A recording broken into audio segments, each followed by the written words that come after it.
morning, folks. Thanks for tuning in. Hope y'all doing okay today. So, I wanted to say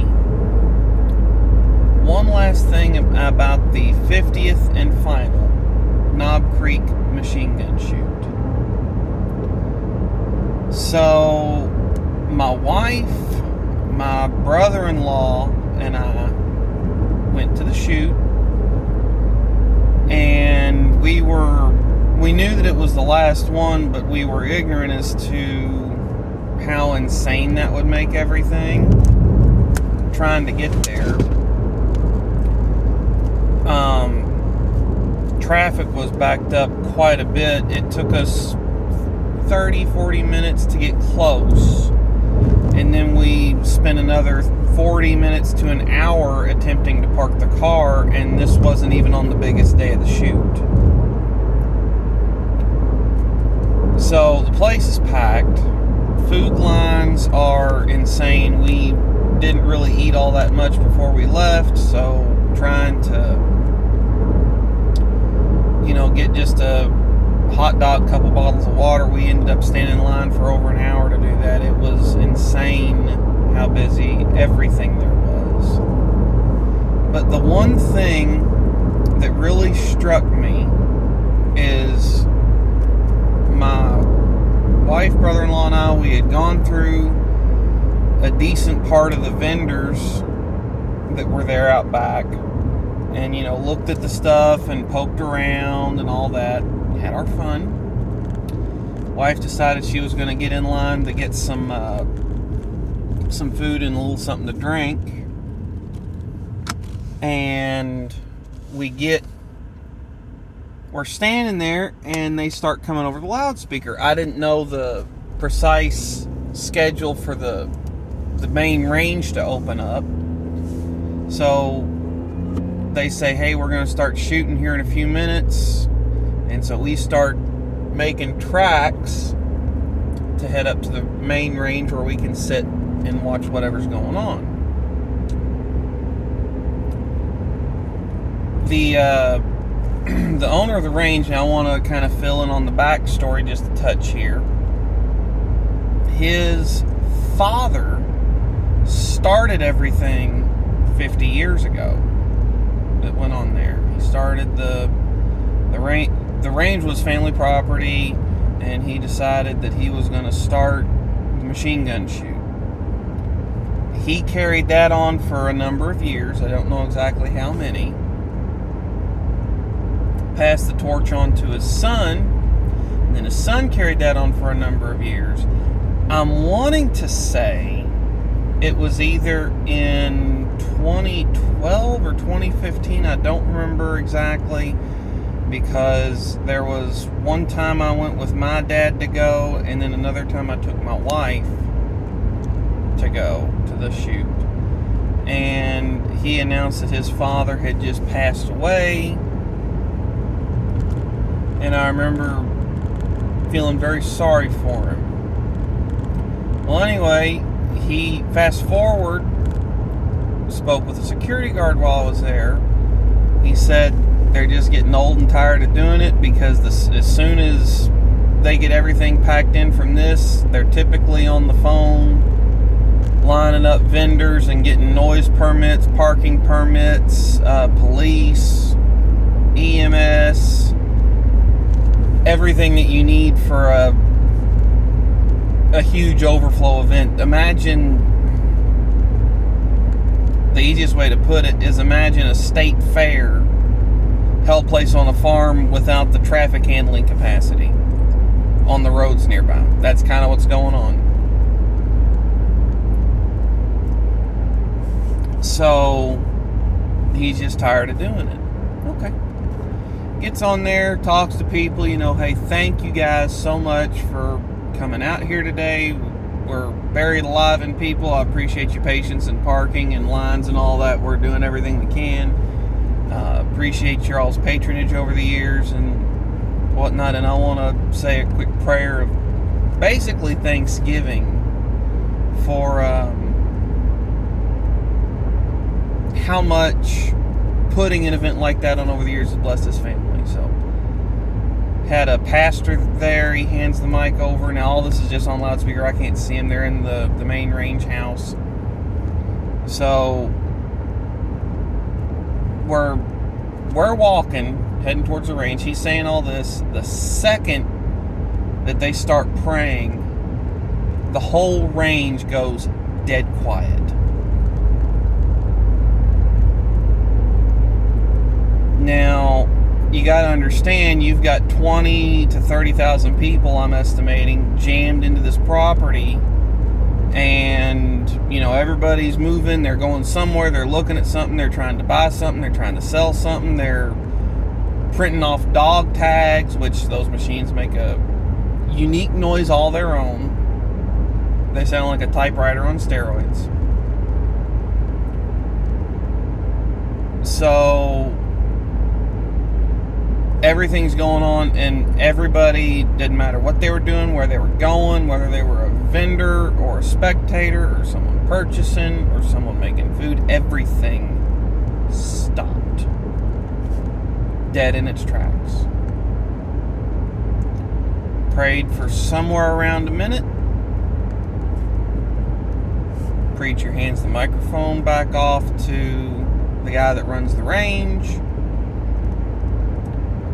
and they have the Star Spangled Banner. Again, no one had started moving yet. Hands on hearts, standing, Star Spangled Banner gets sung. At that point, and now bear in mind, I'm like being as respectful as I can, but I'm also very anxious because I want to get up there, because this is the last one of these I'm going to get to go to in this spot. My dad took me there when I was a kid. A lot of memories there. I'm very fond of the place. I hate to see it close. I want to make the most of the last machine gun shoot at Knob Creek Gun Range. And we are a couple hundred feet, several hundred feet from being able to see the main range, much less having anything resembling a good vantage point. So, but we're standing there, dead silent, dead still. The only thing that you could hear was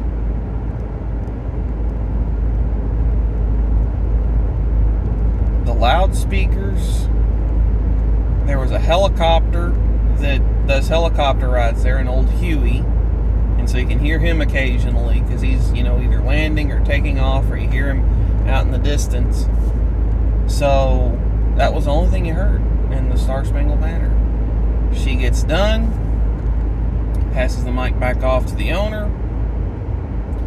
My wife, brother-in-law, and I start walking again. We're hoofing. Get up there. He starts, hey, I just, I appreciate you guys coming out here and the opportunities that you've given my family and I over the years by coming out here and supporting us. On and on he goes. And then he starts talking directly to his range officers over the microphone. Hey, are we good down here? Let's go ahead and don our hearing protection, giving instruction to the shooters, hey, you're not to be loaded right now. All that stuff. Keeps on going. Gets the range prepped, gets everybody that's shooting to have their hearing and eye protection on. Recommends that everybody that's not shooting have at minimum hearing protection. So all that gets taken care of, and I'm sitting there. I got these shooting earmuffs, and they've got a really neat feature. You can actually, they're sound deadening, so you put them on, you can hear a little bit, but they're electric, so you twist a knob and they come to life, and all of a sudden you can hear, but they have a noise limiting function, so anything over a certain decibel threshold doesn't get amplified. So I'm sitting there, I'm listening to the guy, and he says, everybody good down this way, everybody good down this way, everybody can go ahead and lock and load, everybody's got their hearing and eye protection on. All right, let's, and that's all you could hear him. The range goes nuts. Everybody that was sitting there loaded and sighted in starts shooting. You watch the video that I put up of the range going live. You can see the tail end of everything that I talked about. I didn't record any of the prayer or any of the Star Spangled Banner. I recorded once I got up to the range and got my hearing protection on and knew that we were close to going live, because I didn't want 5 minutes of dead time just chilling in my phone. But I highly recommend you watch that, because it's amazing to watch, because you can hear this guy talk. He says let's, and then the range cuts loose and everything starts going off. So I think the first time that my dad took me there, I would have been about 10 years old. He said the only reason I don't want to take you there is because it's a very that he didn't take me there earlier, and I found this out as an adult, is it's a very polite, very well armed, very vulgar crowd. He's like, these people will cuss like sailors but hold the door open for you. And that's a pretty accurate assessment on what goes on at Knob Creek Machine Gun Shoot. It's a very vulgar crowd. He didn't want to expose me to that too young, so I didn't get to go till I was 10, 12 years old, somewhere in there. And he and I went several times over the years. There was a couple times we went back to back spring and fall shoots. One time he took myself and a couple friends of mine, and he and I always had a blast there. We always bought a little something. The last story I'm going to tell about Knob Creek Machine Gun Shoot, I don't remember if I've shared this before, but one of the first times I went, I would have been younger than that, now that I get thinking about it. Anyway, one of the first times I went with my dad, he gave me a couple bucks. Wasn't anything major. So gave me a couple bucks, said, whatever you want that you can buy with this, it's yours. Okay, fine. So I bought a 50 cal dummy round. No primer, no powder. But the lead and the brass were intact. So we went down there on Saturday night, get in kind of late. When I was a kid, my family's tradition was to go to Grandma and Grandpa's house, and we would have Sunday afternoon dinner. So obviously I just went to the machine gun shoot, one of my first times there. I'm beyond ecstatic about the stories that I've got to tell and the things that I saw and whatnot. So slipped this 50 cal blank in my pocket, or no, it's not a blank, pardon me, dummy in my pocket, and we go to Grandma and Grandpa's house, get down there, give hugs, and I tell my papa, I said, hey, I got to go do this with Daddy. He goes, oh yeah, he was telling me he was going to take you. And I said, look at what I got. And so I reached in my pocket, pulled out this 50 cal and hands it to him, and I wish I could do a impression of his face. Backstory here real quick. My granddad was in the 443rd U.S. Army Anti-Aircraft Battalion. Went in through Sicily, fought there, and fought in France and then in Germany. And through a lot of occupied territories. His unit liberated one of the concentration camps. I do not remember which one. I do not know which one. I've told some stories about my granddad on here before. But anyway, hand this to him, feels it in his hand, gets this look that I only seen the one time in all the years I knew him, and he died when I was 14. And he goes, boy, I shot a bunch of them. That's what I got, folks. Y'all take care. Thanks for tuning in. Catch y'all next time.